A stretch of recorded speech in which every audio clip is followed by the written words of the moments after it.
Well, I don't know what I expected.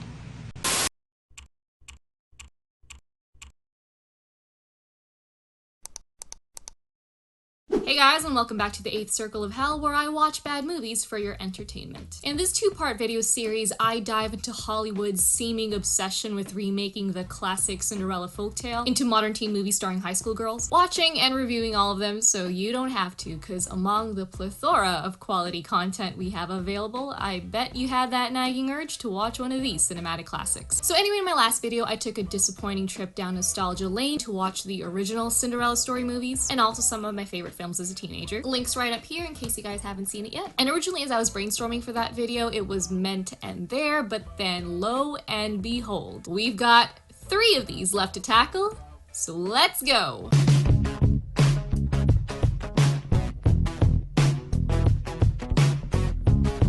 Cinderella Story, Once Upon a Song. In the last movie we had a dancing protagonist, and in this one we have one that sings. I do have to give it to our lead Lucy Hale though. While Selena's dance scenes looked obviously cut in the previous movie to show off a dance double, I believe Hale actually sang the songs for this one, and she has a pretty good voice. Honestly, this is probably the most boring remake of the 5. I'm not sure if that's a good or bad thing, because on one hand, they didn't really do anything too offensively dumb that's worth pointing out, and on the other, they didn't really do anything notable either. I do like how there are actually attempts at more interesting shots in this one. Strangely enough, it shares the same director with another Cinderella story, which explains a similar plot, so I guess kudos to him for taking the direction up a notch. But anyway, the plot of this film, as I said, is basically the previous one, except instead of Cinderella meets Step Up, it's now Cinderella meets American Idol. We follow the story of a 17-year-old aspiring singer named Katie Gibbs, played by Lucy Hale, who lives at the mercy of her demanding, overbearing stepfamily, this being her vain, shallow bully of a stepmom, Gail, her equally vain and shallow stepsister, Beverly, and to shake things up, we get a younger stepbrother this time, named Victor, who's sadly just as annoying as all the other step-siblings of previous films. Just like the last movie, this one also opens with a music video to show Katie's dreams of one day making it big. Fortunately, it looks more like a music video parody,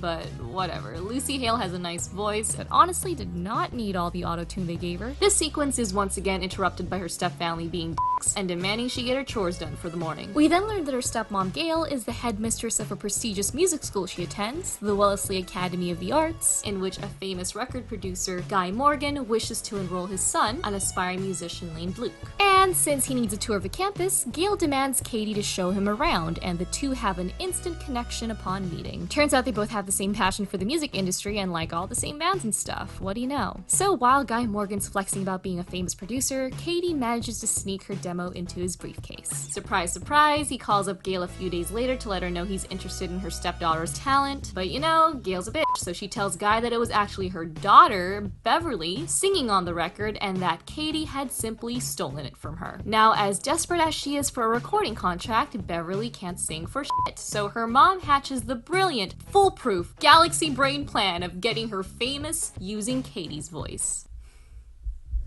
What could go wrong? At school, Katie and her friend Angela come upon Luke singing in the music room, and entranced by his talent and cute looks, of course, she writes a personal song in response to his. Angela continues the franchise's trend of being the fairy godmother slash best friend, and convinces Katie to attend the Bollywood Ball, an event that I think only randomly came up in this particular conversation, but anyway, apparently everyone in town will be there, so this is her chance to impress her prince. And of course, like the other films before, we're once again given the logic of concealing your entire identity by covering a third of your face. And in this particular case, it was a transparent veil. They seriously couldn't have just gone for the masks like the other films, because this made our leading man look extra dumb. Dude seriously could not tell who he was talking to, even when he had a pretty memorable encounter with her just a day prior. Do I know you? Whatever, so she takes him to the garden where she magically has a guitar hiding, sings Luke all her original songs. In the meantime, Angela distracts Gail with a Bollywood dance-off, which turns into a fever dream really quick. Can someone tell me what the is happening? Is this real? So of course, Luke falls for Katie's voice and asks to see her face behind the veil. Unfortunately, evil stepmom suddenly struck with a bad case of the bubble guts and rushes home, prompting Angela to whisk Katie away from the ball before she could even show Luke her face. And here begins the mystery of Cinderella, which, let's be honest here, was this really necessary? Why did she have to hide her face in the first place? What is the point of the intrigue? Why did you waste your time? Plot twist though, turns out Gail actually got home first and manages to catch Katie sneaking in. She threatens to expel her best friend from the academy if she dares pull another Cinderella-type stunt, so Katie's basically blackmailed into pulling off her stepmom's scheme. So as I said, Luke Morgan, like all the other Prince Charmings in this film series, and I'm not kidding, all of them have the IQ of bread, is an utter wonder of who that mystery girl was at the ball, and when he finds Beverly lip-syncing to Katie's music, he believes he's found the one when she looks nothing at all like this girl. Are you good, dude? To make matters worse, the real Katie's actually hovering right behind her, and he didn't even think twice. Their voices also sound different, like, I don't even know, man. But then we get an entire sequence of Luke and Beverly out on a date while Katie basically feeds Beverly lines and responses through text message. I hate how movies try to pull off this type of stunt like it would actually work or come off believable in any way. Need I remind anyone how painful it was to sit through a similar scene in Sierra Burgess? Anyway, we get a good 5-minute segment of Beverly short-circuiting as she tries her hardest to play the role of Katie, and because Luke doesn't have common sense, he completely ignores how erratic his date is acting. Like, even if she was Katie, why are you putting up with the shit? But then we finally get the Academy showcase, and the entire sequence is pretty reminiscent of the final concert scene in Another Cinderella Story, although I do admit, this one looks slightly better. Beverly gets on stage to perform Katie's song in front of Guy Morgan, and at least hers isn't a snooze fest, unlike her villain in the previous film. And then plot twist, and something that I kinda like about this movie that the others don't have, is that the stepbrother actually turns out to not be completely evil. Despite his assholery throughout the entirety of the film, it just so happens that he also shares the same contempt for his sister as Katie. Why, they don't really fully explain, but don't think about it, because he sneaks out back, unplugs the iPod playing Katie's music, and Beverly goes from pop star to Ashley Simpson real quick. Gail attempts to save the performance by getting Katie to sing live instead, but Luke catches this and exposes Katie as the actual talent behind Bev's stunt. And then we get a victory scene of Katie pulling off her dream performance in front of a screaming crowd, they go wild for her song, and Guy Morgan grants her the record deal she's always wanted. The end. Like I said, this film isn't anything noteworthy, but because the last one set the bar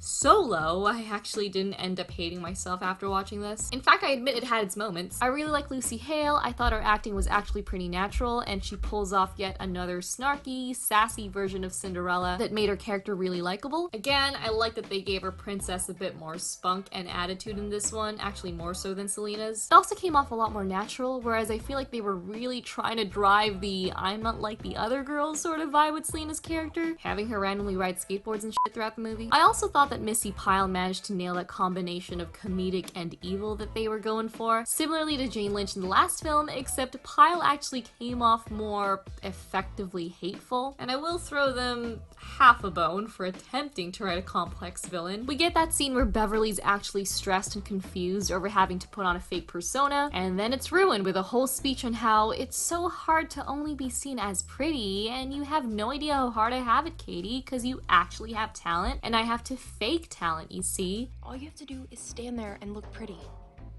Have you ever thought about how that makes me feel? You have talent.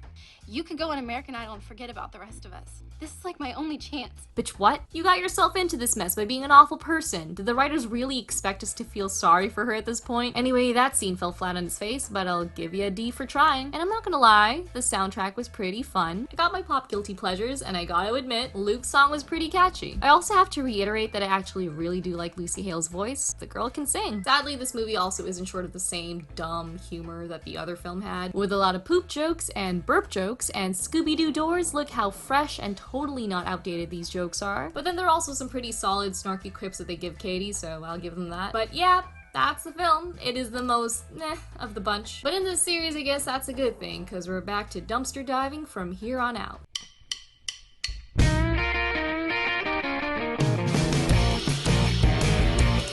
Another musical opening? Are you kidding? Alright, so in this film, we have a little departure from the typical high school setting, because our lead is actually a working adult. And while there could have been potential to take this down more interesting, mature plot lines, it kind of defeats the purpose of having our lead be this oppressed girl beholden to her family, because here she's literally a grown-up with a job of her own. Can't Can't she just ditch her asshole stepfamily? Sadly, I feel like the crew threw in their towel for this one, and I want to preface this review by assuring you guys that this movie is the worst of the pile, dethroning another Cinderella Story for that ranking and actually making Hilary Duff's film look like an Academy Award contender. So Cinderella in this film is a girl in, I'm assuming, her 20s, a mechanic named Tessa who lives in the care of her wicked stepfamily. You guys basically know the drill at this point: 2 evil stepsisters, 1 evil stepmom. She lives like their personal servant. For whatever random reason they never explained. Again, you've got a job, you're an adult, you can leave. When auditions for a Cinderella musical are held at a luxurious resort, her stepsisters Athena and Olympia are pushed by their mother Divine to compete for the lead role. Tessa accompanies them unnecessarily to the hotel as their personal assistant. Our Prince Charming in this movie, as with the previous 2, is a pop star named Reed West and is set to play the male lead in the production. Of course, all the girls want the role as his princess, and even Tessa is smitten. Things start off pretty basic, pretty normal in this movie. We're instantly introduced to all your stock Cinderella characters, and instead of merely clamoring for the prince's affections, we've got girls auditioning to be his partner in a musical. Really, it's kind of a rehashed plot of the last 2 films. I want to note though that Divine is the worst evil stepmom of the franchise. It's like she was directed to overact in the worst ways possible with a voice that's bordering on Gollum-like, but then things take a turn for stupid when the plot actually does kick into gear. You see, Tessa is also an aspiring performer, as seen in the first obligatory dance/dream sequence. After befriending a makeup artist named Georgie, aka her fairy godmother stand-in, the 2 have lunch at a cafeteria, and I swear the movie just does a 180 swerve into this surreal music video. One second the staff members are going about their day, the next they're doing some choreographed dance number with cups and shit, and I half expected Anna Kendrick to come out of the kitchen, but Tessa's taken by this bizarrely spontaneous performance and joins in, and the next thing I knew, they end up on a beach doing a full musical number, and there I was, confused, while the movie had an identity crisis for a good 3 minutes. But I guess that fever dream was truly inspirational for Tessa, cause she's then tempted to audition for the musical herself. Only thing is, her evil stepmom may just kill her for stealing the limelight, so fairy godmother Georgie decides to help Tessa audition in disguise. And I am not kidding when I say she basically turns her into a British Hannah Montana. And good God, this whole stunt made me cringe into oblivion. I didn't see you at the brunch.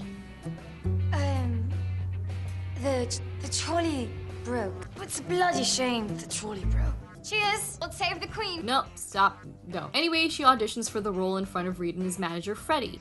What doth ye lads fancy? And we get this distractingly obvious auto-tuned audio dub, which is a trend throughout this movie. All the singing voices seem weirdly disjointed from the actual actors. And of course, you know the drill, the guy is just absolutely blown away by her talent and asks her to perform a dance routine with him. But not before asking her a few questions on where she's from, subjecting us to this charming exchange. It's a small farming village. It's just north of London.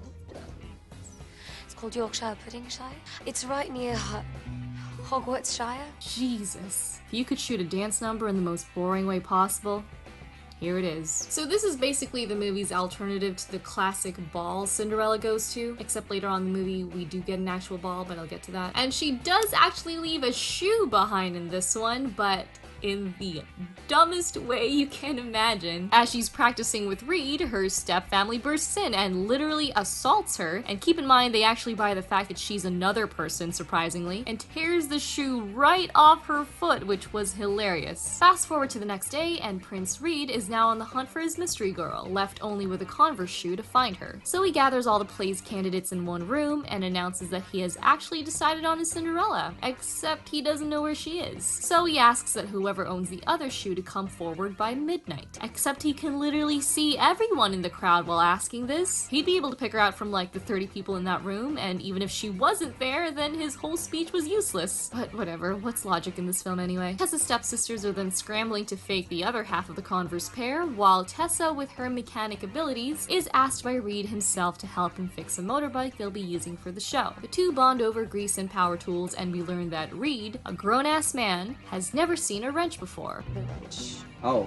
No, I don't know what that one is. The small silver thing. This one? Small silver thingy. Yeah. Sir, are you an alien? Tessa then learns that there's another girl in the picture, a celebrity iris named Harper who constantly calls and keeps tabs on Reed. Nevertheless, the two have a fun time because Reed asks to hang out with Tessa the next day. Later that night, Tessa mulls over whether she should come clean about being Mystery Cinderella, and right before midnight, she does. Still dressed as Hannah Montana. So the interesting thing is, our main lead actually manages to find his mystery girl at the halfway point of the film, whereas this plot point would have typically been the climax, so it's kind of like another Cinderella story. So I was actually curious what plot liberties they were going to take from here. Don't get me wrong, they weren't good, but at least there was an attempt to be different, I guess. But once again, that effort's quickly overshadowed by dumb-ass characters. Like, could her stepfamily really not tell that it's Tessa in a blonde wig and a bad accent? Reed literally spent an afternoon up close and personal with her, and all it took was a wig to change her identity? Okay. Starting to miss the masks at this point. Funny enough, her stepsisters Athena and Olympia are cast as the evil stepsisters in the play, and if you think it's getting meta now, just you wait. During rehearsals, Tessa freaks out when she realizes she's meant to be on her date with Reed, so of course, we get this comedic sequence of her changing in and out of her alter egos as she attempts to attend both her date and her rehearsal. Ah yes.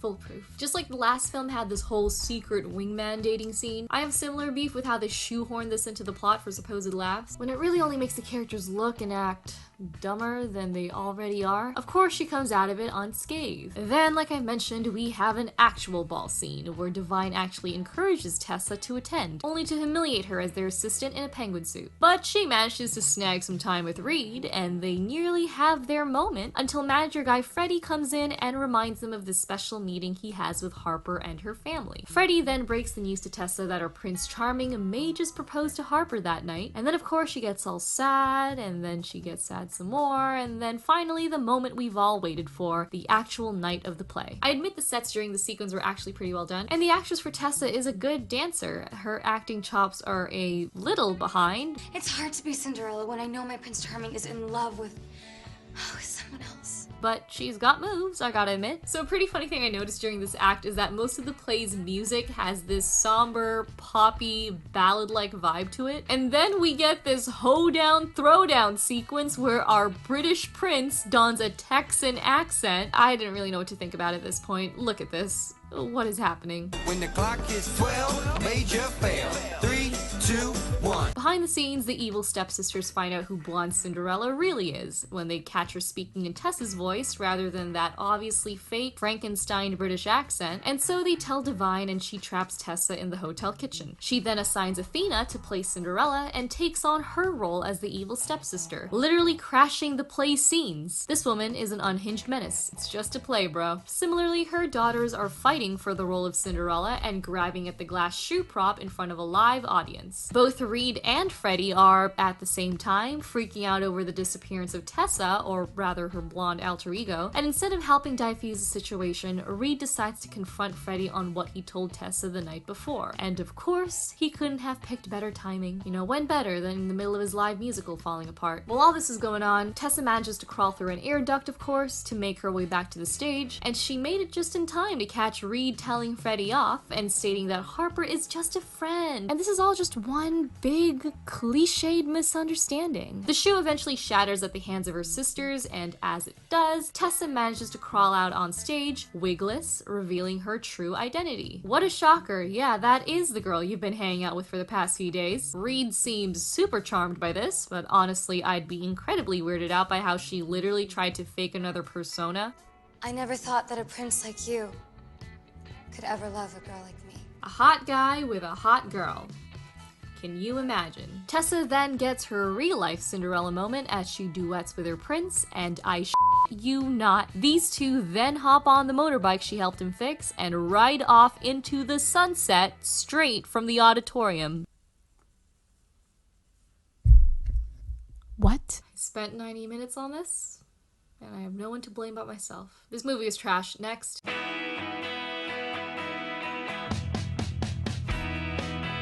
god, here we go. This has probably got to be the worst of these number openings. I feel like this should have been the end credits. Finally, we've come to the final entry in the series, hopefully for good. This time, A Cinderella Story, but Christmas. We're back to our Cinderella character being a teenager, but again, she's yet another aspiring performer. This time a singer-songwriter, but unlike Lucy Hale, we actually never get to see her play or write music. I mean, we never really got to see much of that from Hale's character either, but at least they bothered to sprinkle in a few segments here and there. Anyway, our leading heroine for this film is a girl named Kat Decker, who lives in the hands of her, well, you know. I gotta say, this may be my favorite step family out of the bunch in terms of how effective they are at being antagonists. The actress for her stepmom, Deidre, is very convincing as this snobby, evil, greedy stepmom who's not so much in-your-face evil as she is passive-aggressively condescending, conniving, and manipulative, which is how truly awful people function in the real world, so I like that. Her stepsisters Joy and Grace still act like cartoon characters to some extent, but they're less of a sad attempt at comedic relief and more like pretty effective, bitchy villains. So good job, movie, you at least did these characters somewhat decently. So after the movie's opening dance sequence, which is pretty much a running gag at this point, we see Kat struggling to assist her family as they go about their Christmas shopping. Carrying a ridiculous number of bags, it's the perfect recipe for a meet cute, and what do you know? She stumbles and falls right at the feet of the local rich boy, Dominic Wintergarden. The two share an awkward but supposedly romantic moment while her stepsis vlogs the whole thing to humiliate her. Later on, we see Kat at her day job as an elf performer at Santaland, which I guess is this Christmas entertainment center. Anyway, her and her fairy godmother,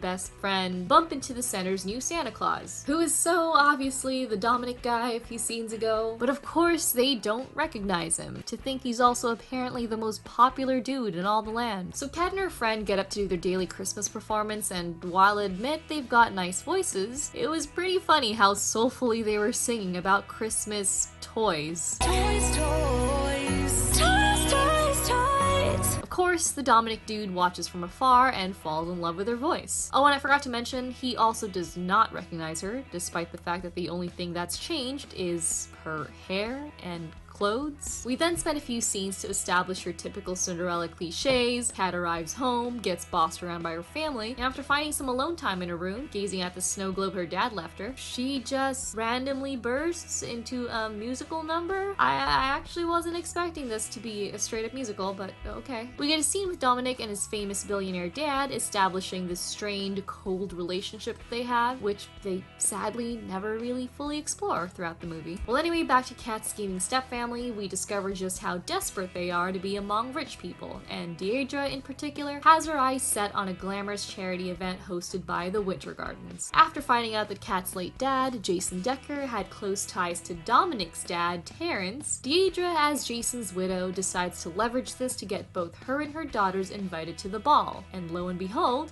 it works. As all this is happening, Kat and Dominic are growing increasingly attracted to each other at work, and he personally invites Kat to his dad's charity event. Keep in mind that all the while, they had never taken off their costumes once. She still doesn't know that he's actually Dominic at this point, for some reason. But that soon changes when the two decide to reveal their true identities the next day. Like I said, I miss the masks at this point. Okay, I'm gonna be charitable, at least for him. He's got the beard to take off. But what's she hiding again? Her ears? The two alternate in taking off their facial accessories, and even after he takes off his wig, her reaction's still like, oh my gosh, I can't tell who you are. And it's the same thing when he takes off his fake mustache, and only when he removes the beard, and only then does she go, "You're Dominic Wintergarden." Oh my god, no way! Anyway, she's like embarrassed now to reveal her true hair, so fortunately the moment's interrupted and the wig doesn't come off. How will he ever find out now? The next day, Kat's friend surprises her with a dress for the ball, a gown she made all by herself. This was actually a sweet moment, but then oh no, her family finds out about both the dress and the invitation, and the next day she wakes up to both of them gone. She enters the living room where her evil stepmom accuses her of lying and going behind their backs, yada yada, and to her horror, she sees her oldest stepsister enter the room wearing the dress dress her friend made for her. Despite her begging, Deirdre also burns her invitation, leaving her with no dress or entry to the ball. So I actually quite like this scene. I feel like a lot of the other previous films didn't really recreate the classic tattered dress moment in the original Cinderella tale as impactfully as this one. Maybe because the villains are actually quite effective in this film, but I don't know. But I ended up feeling pretty sorry for her in this segment. So then love-struck Dominic over here invites Elf Cat over to his place for a singing gram. I forgot to mention that she does these as a side gig, when really it's just an excuse for him to introduce her to his friends. I don't know why he had to invite her in her elf costume, but let's not think about it. Anyway, his friends end up making fun of her, and it's not justified, but let me just say,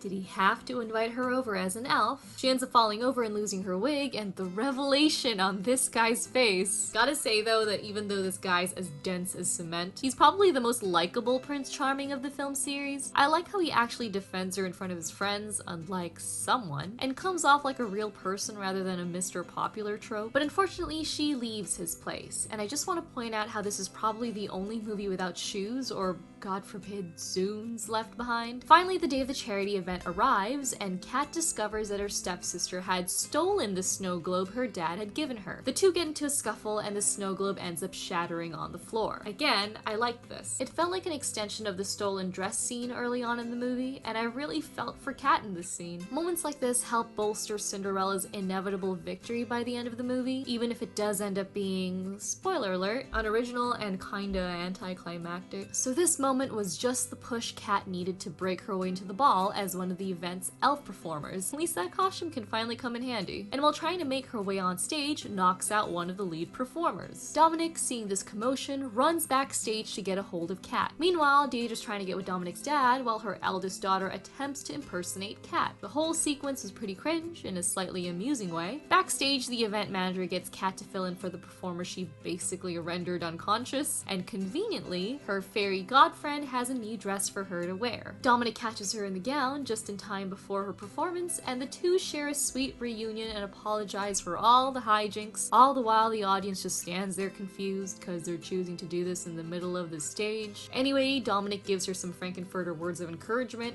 You dreamed it? Now go be it. And she goes on to sing one of her original songs about how much she loves Christmas, accompanied by a band that coincidentally knew just the right instrumental to play and backup dancers with perfect choreography for it. After the show, Dominic introduces the real Kat to his dad, who offers to support her financially as a last wish to her dad, while her embarrassed stepfamily watches in horror. Dominic and her then end up on the dance floor, and the movie ends on this weird Fleabag-like shot. And we made it. We've seen all of them. Okay, so real talk, this one actually wasn't so bad. It was okay.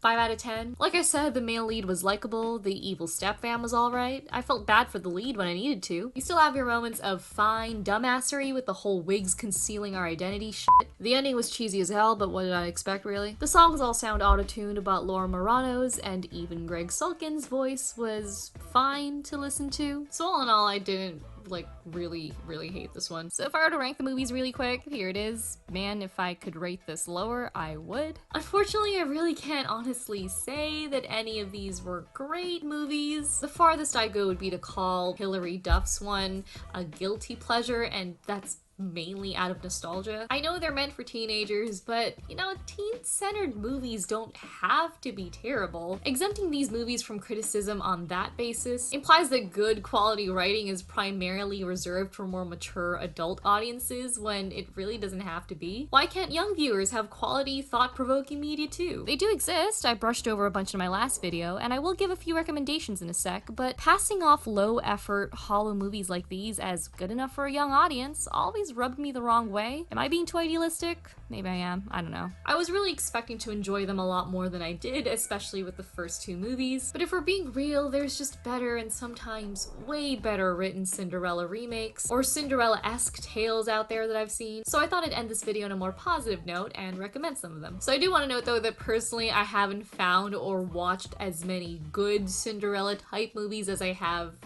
bad or terrible ones. And I can't say that these are absolute masterpieces, but I did really enjoy them. And I think anyone looking for a quality story with Cinderella or rags to riches type themes will too. Teen Spirit by Max Minghella, released in 2018, stars Elle Fanning as a shy, down-on-her-luck Polish teenager wrestling to keep her and her single mom afloat, as she works a job she hates, helps out on their struggling farm, and generally trudges through the depressing mundanities of her small-town life in the Isle of Wight. Her only escape are the occasional open nights at her local dingy dive bar, where she gets an opportunity to showcase her phenomenal singing talent. As luck would have it, a huge singing competition, kinda like American Idol but for teens, aptly named Teen Spirit, makes its way into town, and here our leading heroine takes the leap and attempts to follow her dreams. It holds a very basic, tried and true Cinderella type plot formula that would have fallen on its face if not for the directing, cinematography, and editing talents behind it. It's a pretty simple screenplay that's captivatingly brought to life through its gorgeous visuals and camera shots that succeed at both depicting the inner conflicts and emotions of its characters while frequently offering viewers the fitting vibes of a stylish music video. These elements especially shine during moments of music and performance, where dazzling neon lights and technicolor visuals take center stage. But at its heart is a phenomenal performance by Elle Fanning, who not only seamlessly transitions from an English accent to straight up Polish, but also does all of her own singing and plays her role with a ton of likable underdog charm and electrifying soul on stage. Holy shit,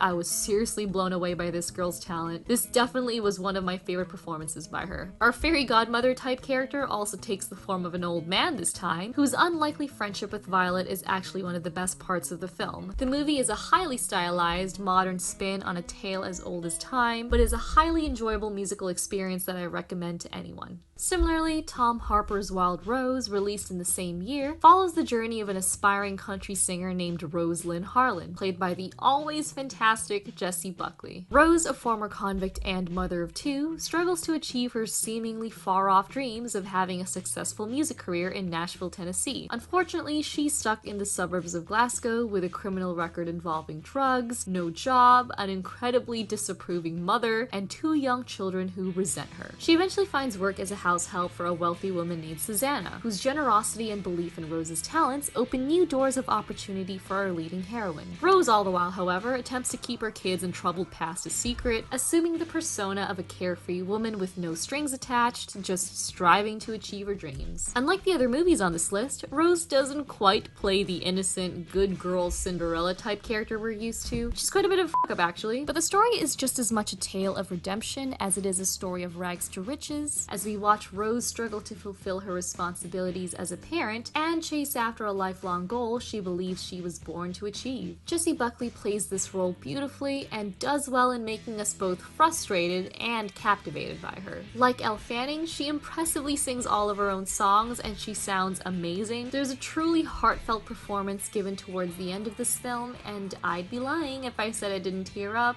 Just a bit. Also, Susanna, played by Sophie Okonedo, interestingly plays both the role of a fairy godmother and a platonic Prince Charming type character in the film, as she forms a convincingly moving friendship with Rose with no knowledge of her actual life and criminal past. Just as a disclaimer, it is a more mature but still touching twist on a familiar tale, so go check it out, especially if you love country music. Finally, we have The High Note that just came out last year by Nisha Ganatra, a musical dramedy that follows Maggie Sherwood, played by Dakota Johnson, an overworked personal assistant to R&B superstar Grace Davis, played by Tracy Ellis Ross, daughter of Diana Ross, for those who don't know. The film follows an ambitious Maggie who, while being tied to Grace's every demand, aspires to one day become a music producer. Being a longtime fan of Grace's work, Maggie remixes her songs in her free time, creating versions that amplify the heart and soul of her music. Unfortunately, she's yet to actually get her big break. Upon meeting an aspiring musician named David and being impressed by his talent, she lies about being a professional producer and offers to work on an album with him, hoping that this could be her one chance to create something big. All the while, she's caught between her boss's issues as Grace grapples with a crossroads in her career, stuck between wanting to record new material and being pushed by her manager to simply accept that her time has passed and to accept a Las Vegas residency, which, for those of you who don't know, is like a concert tour 4, but set in one location. While a bit of a stretch to call it a Cinderella story, it's definitely got all the key themes for a Cinderella-esque tale. We've got a female lead who assumes a fantasy image of success and prestige, an authority figure constantly keeping her under her thumb, a dose of romance, and an overall tale of pursuing your dreams. And though we've got most of the Cinderella character tropes going on, I do particularly like how Grace, despite being the stepmother type stand-in for the story, is written as an incredibly nuanced and believable character. Sure, she's portrayed as over-demanding towards Maggie at times, but there's a subtle yet genuine fondness in the relationship she has with her. The story also skips out on fairy godmothers of any kind, which is actually quite nice since it makes our leading character appear far more driven and capable. As a result, we get a pretty grounded yet highly entertaining underdog story that also poignantly portrays the harsh realities of the music industry, even if they could have easily shaved off at least 20 minutes of runtime. But Dakota Johnson and Tracee Ellis Ross knock the roles out of the park and absolutely make this movie, and the songs are also ear candy, not gonna lie. Right, so I'm aware that all of these are linked to music, and come to think of it, literally every other entry in the Cinderella Story franchise besides Hilary Duff's is focused on making it as some breakthrough musical performer for some reason. Why always music? I'm not sure. Imagine if a modern Cinderella made it big in like tech or something, that'd be different. But I guess having a music career is more traditionally linked to having your name in lights or whatever. But regardless, I thought these three modern twists achieved the emotional impact, likable characters, memorable music, and overall better screenplay than whatever this franchise farted out. But if you guys are just after a straight up adaptation of the original fairy tale and not a modern retelling per se, Kenneth Branagh's 2015 Cinderella is actually one of the better live action Disney remakes out there. It just straight up tells the old story we know by heart, but its talented cast comprised of Lily James, Cate Blanchett, Richard Madden, and Helena Bonham Carter, plus its fantastic sets and direction breathe new life into the classic Disney tale. And I mean, Cate Blanchett as the stepmom, probably one of the best casting decisions. A pretty good reimagining of the story that still plays it straight as an old-fashioned fairy tale is Andy Tennant's 1998 Ever After, starring Drew Barrymore and Angelica Huston. While the plot gives a few new twists to the classic tale, it still heavily follows the same beats and revelations and is overall a pretty sweet version of the story. Once again, our evil stepmom takes the spotlight with Huston absolutely killing it as the movie's main villain. It's a feel-good movie and one of the better Cinderella retellings, so much so that it even inspired a musical adaptation. And okay, this is a bit of a last-minute addition since I gotta admit, it's got a lot of flaws. But if you're looking for a fun, light fairy tale comedy with a Cinderella-esque story, Ella Enchanted is a movie which, for all its campiness and plot holes, I kinda have a soft spot for. It follows the tale of a girl named Ella who's gifted, or rather cursed, with the gift of obedience, courtesy of an obnoxious and careless fairy godmother. After being exploited by her stepfamily, she then embarks on a journey to undo the spell, encountering various fantasy creatures, political conflicts, and a handsome prince along the way. It kinda takes a Cinderella story in a new direction and plays upon time-worn tropes and stereotypes, and like I said, while it ain't perfect, it's got a fluffy charm to it. Pretty sure this is mainly to do with Anne Hathaway's performance, so if anything else, check it out for that. Just prep yourself for a heavy dose of cheese, cliches, and overall silliness that's hopefully easily forgivable with the excellent cast they have on hand. So, hope these recommendations cancel out the vicarious pain I had you guys go through with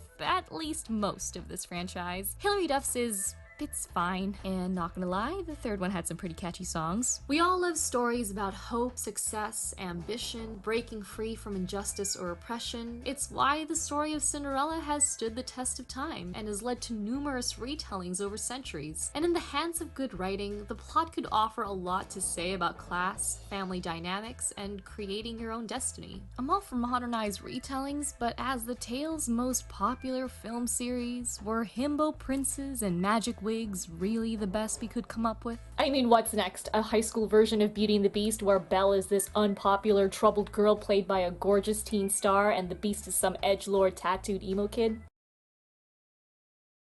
Oh. Right.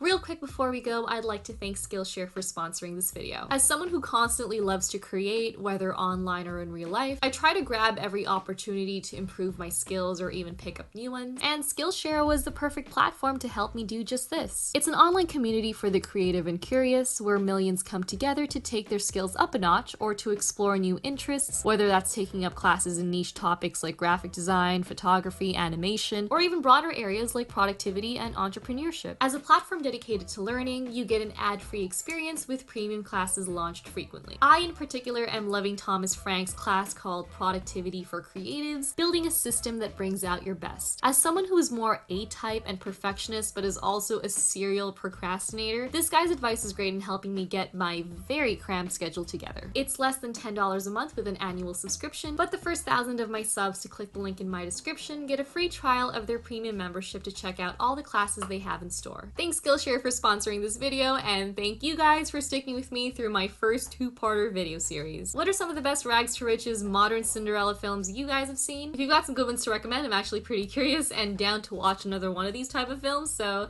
comment them down below. Have you guys seen any of these movies or even grew up with some of them? Let me know your guys' thoughts. You may even just fully disagree with me and actually love these films, which is fine. You do you. Not sure why you sat through 2 videos of me dragging them, but hey, thank you. If you like this video, drop a like or maybe even subscribe. I've got a ton more video essays, reviews, and just general pop culture related content like this one in store. Midnight has long passed, and I'm so ready for all this to turn back into pajamas. Thanks for sticking around, and I'll see you guys in the next one.